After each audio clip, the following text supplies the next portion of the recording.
Prime Minister, His Excellency, Mr. Viktor Orban, President of the World Jewish Congress, Mr. Ron Lauder, Ministers, President of the Federation of the Hungarian Jewish Community, Mr. Peter Feldmayer, the Israeli Ambassador to Hungary, Mr. Ilan Mor, ladies and gentlemen, dear friends, delegates, good evening. On behalf of Prime Minister Benjamin Netanyahu, who has asked me to come here to Budapest tonight, I would like to salute the delegates and guests from over 60 countries who have come here for the World Jewish Congress Plenary Assembly. It is an impressive show of unity of the Jewish people. I want to thank you, Prime Minister Orban, for being here with us tonight and for the important speech you just delivered us. Thank you for speaking out loud and clear against anti-Semitism, against racism, and against xenophobia. Rising anti-Semitism in Europe should concern all of us, and the Prime Minister's assurance that Hungarian Jewry can rely on him is very important, but we still have much to do. The Hungarian Jewish community, which hails back to the Pannonia and Dacia provinces of the Roman Empire, is an ancient community. This wonderful Jewish community is a strong community, one that has been contributing to this country in so many positive ways, and Hungary should be proud of that. But in reality, this is not the case. The Jews of Hungary facing today difficult times. There have been bad headlines in recent months which have raised alarm bells in many countries in the world, especially in Israel. The third largest political party in Hungary calls for the creation of a registry of Jews endangering the fatherland. That is anti-Semitism.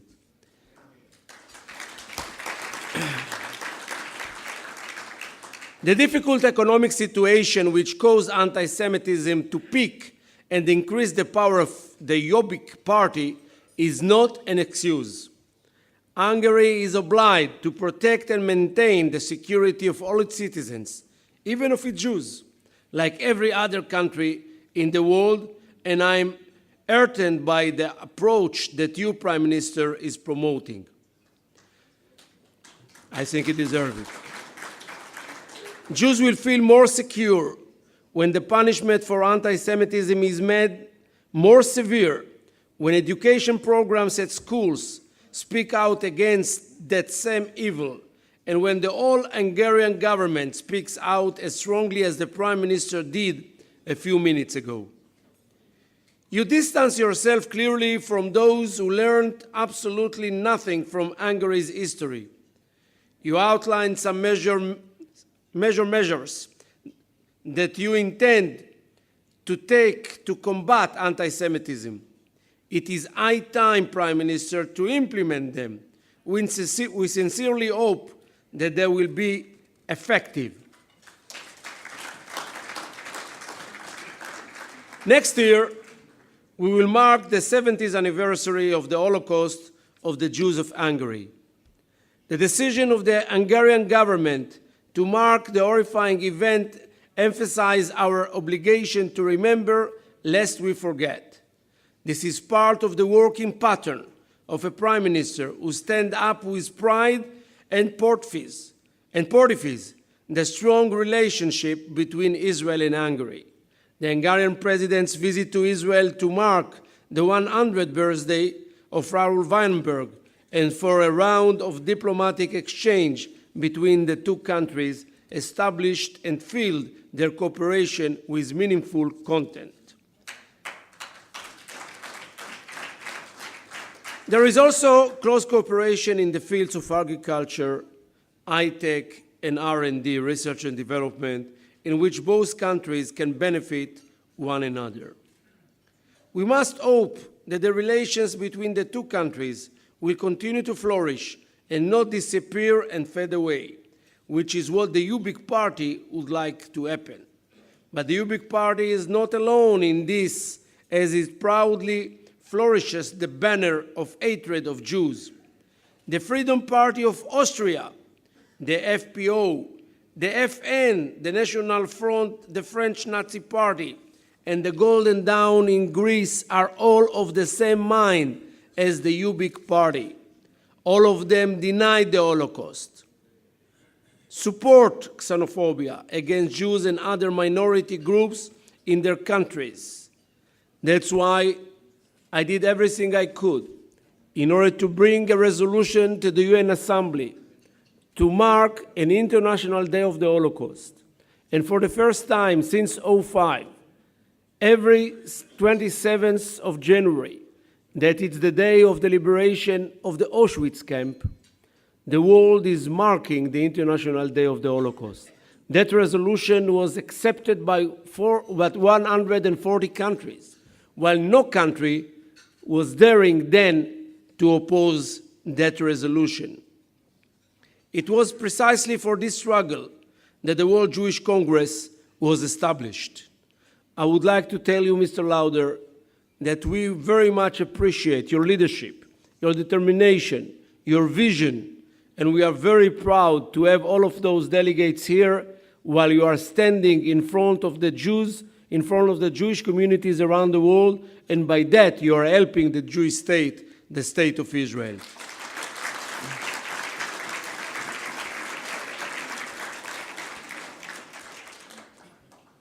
The Jewish Congress, the World Jewish Congress, is very important. Its goal is to preserve the unity of the Jewish people, both in Israel and the diaspora, and strengthen the ties between the communities in order to prevent such injustices. Rising anti-Semitism in Europe reinforces the need for a body like the Congress, which protects Jews in the diaspora. But anti-Semitism is not confined only to Europe, but is also prevalent in the Middle East, in our neighboring countries. The president of Iran denies the Holocaust on a daily basis, and his declared desire to destroy the Jewish state, together with similar threat on the part of leaders of the Arab countries, remind us that the Middle East is not a tranquil neighborhood.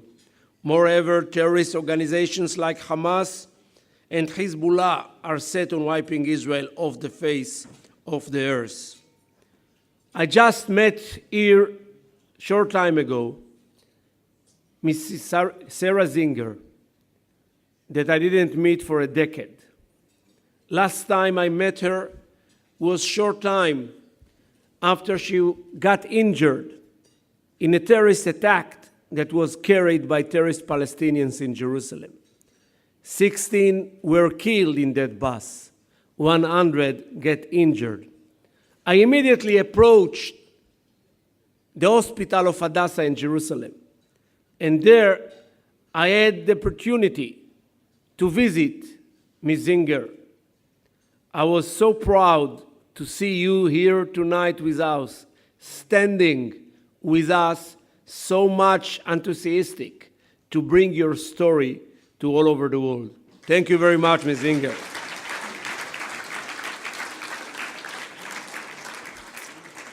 When I used to be the Deputy Prime Minister and Foreign Minister, I convinced the European Union to bring in the Hamas to the blacklist, to the terrorist list of the European Union.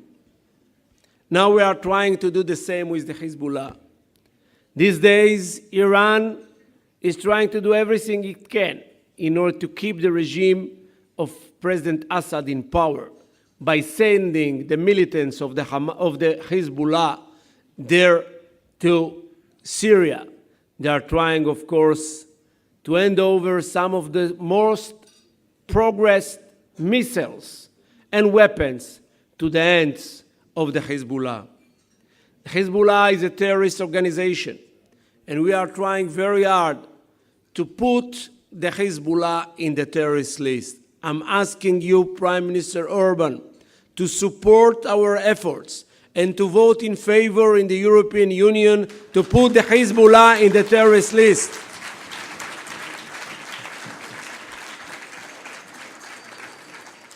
It's our obligation to do everything possible to enter into negotiations on the other end with the Palestinians. We would like to do it with all our neighbors in the Middle East. Unfortunately, every election that took place there in the Middle East brought the extremists to power instead of the moderates. But still, we are having a glimmer of hope. We are having a glimmer of hope that we will resume the negotiations with the Palestinians. President Obama is very determined. Secretary Kerry is very determined. And Israel answered positively to their request to resume the negotiations with the Palestinians. We are willing to do so, and will do so without preconditions if the other side, the Palestinians, will not come with more preconditions in order to resume the negotiations with them. We don't think that preconditions are needed. Ask those preconditions before, when Prime Minister Netanyahu took power in 2009. They were asking him to accept the idea of two-state solution that was accepted by his predecessors. And he made his speech in Bar-Ilan University recognizing the idea of two-state solution when the Palestinians, of course, will recognize Israel as a Jewish state. Short time after, they arrived with one more demand that was not put in front of any other prime minister of Israel before, to freeze the settlements for 10 months. And the Israeli inner cabinet took the decision to freeze the settlements for 10 months. Still, they didn't show up. They've decided to approach the Security Council to go there and to ask for independent Palestinian state. They didn't succeed to do so in 2011. But in 2012, they approached the UN Assembly, and then they got the automatic majority to vote in favor of their request. Now they will try once again to move to the Security Council. And we would like everyone to know, we would like to resume negotiations with the Palestinians. It's very important for all of us. But we will do so only if the other side will accept the idea that the time is come to make those compromises that are needed in order to live in peace and quiet with Israel and with the Jews. And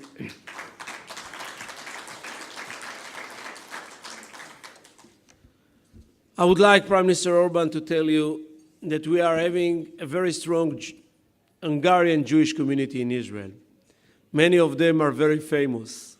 You have just mentioned the late minister, Mr. Tomi Lapid, that his son became only a month ago the Minister of Finance of Israel, and he has now a very strong party for the first time that he ran in the Israeli election. There are many, many others that are having many high, let's say, very high positions in Israel. And all of them feel very strong, and they are having very strong feelings to their homeland or their country they came from here in Hungary. We would like the Jews here to feel the same. They feel the same toward Israel, but they would like to live here in peace and quiet, like their fathers and mothers and grandmothers and grandfathers did for so many years. They were here for centuries, but unfortunately, many of them were executed by the Nazis in the 40s of the last century. Many of them came back here in order to try to live here once again. What we can see tonight is something that we don't really like to see, that there are many groups here within Hungary that are asking the Jews to leave, that are coming with conspiracy theories that Israel is trying to take over or to occupy the land of Hungary, or many other stupid things. I think that all of those stories, all of those conspiracy theories must disappear. And I believe that call from you, as you have just said tonight, loud and clear, with all your ministers that are here, will bring the positive signal to the Jewish people here, to the Jewish community, but more than that, it will bring a very strong signal to those extremists that you will never tolerate such kind of extremism, such kind of anti-Semitism. Thank you very much.